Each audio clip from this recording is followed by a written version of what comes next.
பழைய ஏற்பாட்டு பரிசுத்தவான்கள் கர்த்தர் அறிகிற அறிவில் வளர்ந்துட்டே இருந்தாங்க. ஒரு நல்ல சம்பவம் பைபிளில் இருக்குது.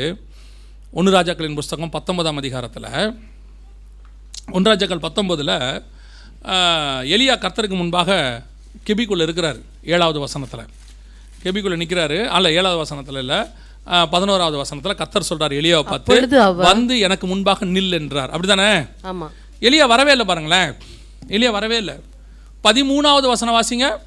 அது எலியா கேட்டபோது தன் சால்வையினால் தன் முகத்தை மூடிக்கொண்டு வெளியே வந்து. இப்ப எப்படி வராரு?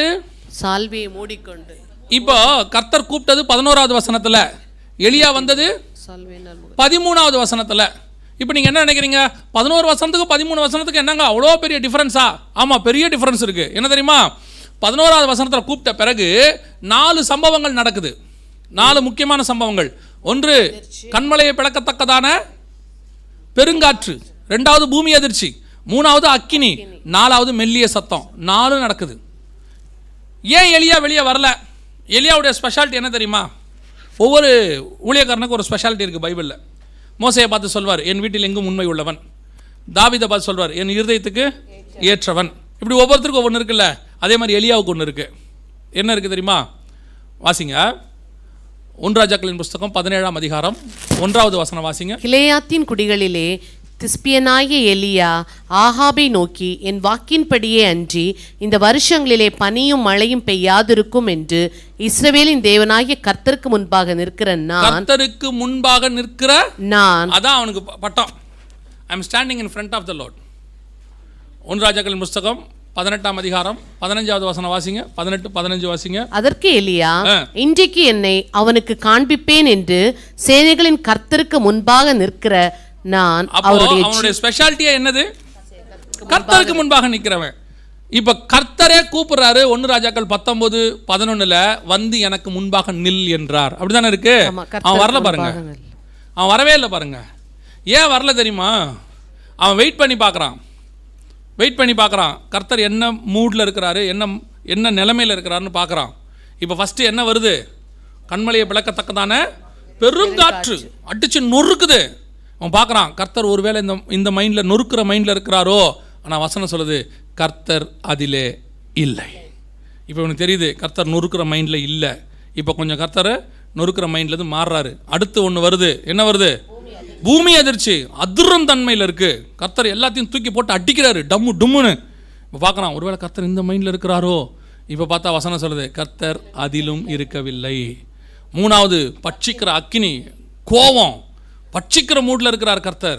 ஒருவேளை கர்த்தர் பட்சிக்கிற மூடில் இருக்கிறாரோ அப்படின்னு பார்க்குறான். வசனம் சொல்லுது, அதிலும் கர்த்தர் இருக்கவில்லை. இப்போ ஒரு மெல்லிய சத்தம் கேட்குது, மைல்டா, எலியாவே வந்து எனக்கு முன்பாக நில். அதை எலியா கேட்டபோது தன் சால்வையினால் முகத்தை மூடிக்கொண்டு கெபிக்கு வெளியே வந்து நின்றான். இதுதான் கர்த்தரை அறிகிற அறிவு. ஒவ்வொரு இடத்தை வச்சு, ஒவ்வொரு நடக்கிறத வச்சு கர்த்தருடைய மனநிலையை கண்டுபிடிச்சான் பாருங்க.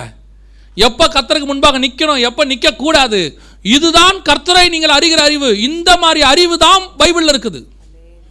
பகலில் குளிர்ச்சியான வேளையிலே உலாவும்படி ஆதாமோடு கூட வந்தார். அப்ப கர்த்தர் குளிர்ச்சியான வேளையில வராருன்னா என்ன மைண்ட்ல இருக்கிறாரு? வாக்கிங் மைண்ட்ல இருக்கிறாரு. நல்ல கூலா இருக்காருன்னு அர்த்தம். ஆனா சோதம் அழிக்கும் போது எப்ப வந்தாரு? பகலில் உஷ்ணமான வேளையில். அப்ப என்ன அர்த்தம்? கோவத்தில் இருக்கிறாரு. அப்ப ஈவினிங் கூலா இருக்குதுன்னா கர்த்தர் நல்ல சந்தோஷமான மைண்ட்ல இருக்கிறாருன்னு அர்த்தம். உஷ்ணமான வேளையில வராருன்னா கோவமா இருக்காருன்னு அர்த்தம். இதுதான் கர்த்தரை அறிகிற அறிவு. இந்த அறிவு ஒவ்வொரு பரிசுத்தவானுக்கும் பழைய ஏற்பாட்டில் இருந்துச்சு, ஒவ்வொருத்தருக்கும் இருந்துச்சு. இன்னைக்கு நமக்கு இருக்குதா? நாம அந்த தேவனை அறிகிற அறிவில் இருக்கிறோமா? எலிசா அழகா சொல்வார். ஒரு அம்மா அவரை நோக்கி ஓடி வரும், ஒரு பணக்கார அம்மா. தூரத்தில் வரும்போதே எலிசா கண்டுபிடிச்சிருவார், ஏதோ ப்ராப்ளம் இருக்கு. அந்த அம்மா ஓடுற ஓட்டத்தை பார்த்தோன்னா கண்டுபிடிச்சிருவார், ஏதோ ப்ராப்ளம் இருக்கு. 2 கேள்வி கேட்க சொல்வார். அந்த அம்மா சுகமா, பிள்ளை சுகமா, 2த்தையும் கேளும்பார். 2த்துக்கு அந்த அம்மா எல்லாம் சுகன்றோம். ஓடி வந்து காலை போட்டுக்கிச்சு அழுகும். அழும்போது கேயாசி தூக்க போவார். தூக்க போகும்போது எலிசா சொல்லுவார் ஒரு வார்த்தை, அவள் டிஸ்டர்ப் பண்ணாத, அவள் துக்கம் பெரிது, கர்த்தர் அதை எனக்கு மறைத்தார். அப்படின்னா என்ன அர்த்தம்? எல்லாத்தையும் கர்த்தர் சொல்லுவார், இதை மட்டும் மறைச்சிட்டார். இது இவருக்கு சம்பந்தம் இல்லாத விஷயம். அவள் வீட்டில் நடந்த ஒரு டெத்து நடந்திருக்குது, அவள் சோகமாக இருக்கிறா. ஆனாலும் கர்த்தர் என்கிட்ட என்ன செய்வார்? எங்கிட்ட சொல்லுவார், அவர் வரும்போதே சொல்லிடுவார் அவர் எதுக்கு வராருன்னு. 50 பேர் வரும்போதே எலியா சொல்லிடுவார், என்னை பிடிக்கவா வரீங்க, போங்கடா. ஒருத்தனை பார்க்கும் போதே எலியா சொல்லிடுவார். இயேசுநாதர் பார்க்கும் போதே சொல்லிடுவார். என்ன சொல்லிடுவார்? நாத்தான் வேலை பார்க்கும்போது என்ன சொல்றாரு? அத்தி மரத்தின் கீழே உன்னை கண்டேன், கபடமற்ற உத்தம இஸ்ரவேலன் சொல்றாரு. இதை பார்த்த உடனே பவுல் சொல்றாரு, அவனை உற்று பார்த்து, அந்த பரியேசுவை பார்த்து பவுல் சொல்றாரு, உற்று பார்த்து, கேட்டின் மகனே, எல்லா நீதிக்கும் பகைஞனே, பார்த்தவன சொல்றாரு உற்று பார்த்து. அப்போ நமக்கு ஒரு காரியத்தை தேவன் வெளிப்படுத்துவதற்கு வல்லமை உள்ளவராக இருக்கிறார். இந்த அறிவு தான் நமக்கு வரணும். இதுதான் கர்த்தரை அறிகிற அறிவு. இன்னைக்கு சபை இதெல்லாம் கான்சென்ட்ரேட்டே பண்ணல, நமக்கு அதை சொல்லியும் கொடுக்கல. நமக்கு என்ன சொல்லி கொடுக்குறாங்க? கர்த்தர்ட்ட அதை கேளு, கர்த்தர்ட்ட இதை கேளு.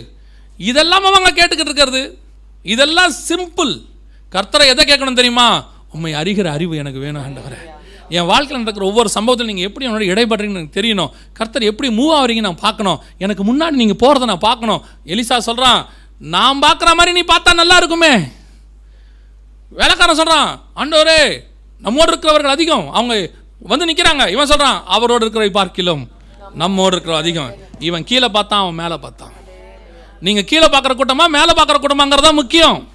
இன்னைக்கு உங்களை கீழேயே பார்க்க வச்சுட்டாங்க. காரப்பாரு, வீடை பாரு, அதை பாரு, பிள்ளை குட்டியை பாரு, உனக்கு அதை பாரு, உனக்கு அதை கொடுப்பாரு, இதை கொடுப்பாரு. இதெல்லாம் விடு, இதெல்லாம் தானா வரும், ஒண்ணுமே இல்லாத விஷயம். உண்மையுள்ள மனுஷன் பரிபூர்ண ஆசீர்வாதங்களை பெறுவான். எதை பார்க்கணும்? எனக்கு மேலே ஒன்று இருக்கு. ஒவ்வொரு நாளும் நான் நடக்குது தெரியுமா உங்களுக்கு? உங்களோட கூட 2 தூதர்கள் இருக்கிறாங்க, நம்ம எதிர்பார்க்குறோம். 1க்கும் மேற்பட்ட தூதர்கள் இருக்கிறாங்க. என்னைக்காவது அந்த தூதனையாவது பார்த்துருக்கோமா? என்னைக்காவது அந்த சவுண்டியாவது கேட்டிருக்கோமா? என்னைக்காவது தேவனுடைய சவுண்டியாவது கேட்டிருக்கோமா? நம்ம இன்றைக்கி என்ன ஆவிக்குரிய வாழ்க்கை வாழ்கிறோம். இதில் ஒரு பெருமை வேறு. ஆக்சுவலாக நாங்களாம் ஒரு நல்ல ஸ்பிரிச்சுவல் சர்ச்சில் இருக்கோம். ஆமாம், கிளிஸ்டோம். சிலருக்கெல்லாம் பார்த்தீங்கன்னா பையன் எங்கே இருக்கார், ஸ்டேட் ஃபஸ்ட்டு வர ஸ்கூலில் நம்ம பையன் படிக்கிறான். ஸ்கூல் ஸ்டேட் ஃபஸ்ட் தான், பையன் என்ன வருவான். சென்னையில் எல்லாருக்கும் ஒரு இந்த ஆவிக்குரியவங்களுக்கெல்லாம் ஒரு இது இருக்குது. எந்த சர்ச்? நியூ லைஃப் ஏஜி அப்படிம்பாங்க. அவனுக்கு அது சொல்லும் போதே அவன் முகத்தில் ஒரு பெருமை இருக்கும், கண்ணில். New life AG. நான் சபை குற்றமாக சொல்லலை, அதில் என்ன உனக்கு ஒரு பெருமை இருக்குது? நியூ லைஃப் ஏஜியில் போகிறதுனால உனக்கு என்ன செய்ய போகிறார் ஆண்டவர்? கோட்டா கொடுத்து உனக்கு சிங்காசனத்தில் பக்கத்தில் உட்கார வச்சுக்க போகிறாரு. அதில் ஒரு பெருமை இருக்குது பார்த்தீங்களா நமக்கு. நாம் எந்த சபையில் இருக்கிறோன்றது பெருமை இல்லை, நாம் தேவனோடு எப்படி இருக்கிறோன்றது தான் முக்கியம். தேவனை அறிகிற அறிவு அது வரணும், அதுதான் ரொம்ப முக்கியம். இது நமக்கு வரணும்னு ஒவ்வொரு நாளும் ஜெபம். ஆண்டவரே, இதுதான் ஸ்டேஜஸ். முதலாவது என் மூலயமா பேசுகிறீங்க, 2வது என்கிட்டையே பேசுகிறீங்க, 3வது எனக்கு சம்மந்தம் இல்லாமல் ஒவ்வொரு நாளும் என்னோடு கூட பேசி கொண்டு இருப்பீர்கள். இப்படி ஒரு இடத்துக்கு நீங்கள் வந்துட்டிங்கன்னா உலகத்தோடு பேசுகிற ஆசை உங்களுக்கு வரவே வராது. ஒரு ரூமை விட்டு வெளியே வர ஆசையே வராது. அந்த தேவன் இடைப்படுறது வந்துருச்சுனாலே அதை பார்க்கணும், இதை பார்க்கணும், அங்கே போகணும், மாலுக்கு போகணும், இதை போகணும், எதுவுமே வராது.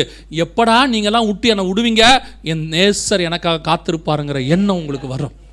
அதான் எனக்கு சொல்லி கொடுத்தார் ஆண்டவர். நீ எவ்வளோக்கு எவ்வளவு தேவனோட நெருங்குறியோ அவ்வளோக்கு அவ்வளோ உலகம் உங்களை விட்டு தூரம் போகும்.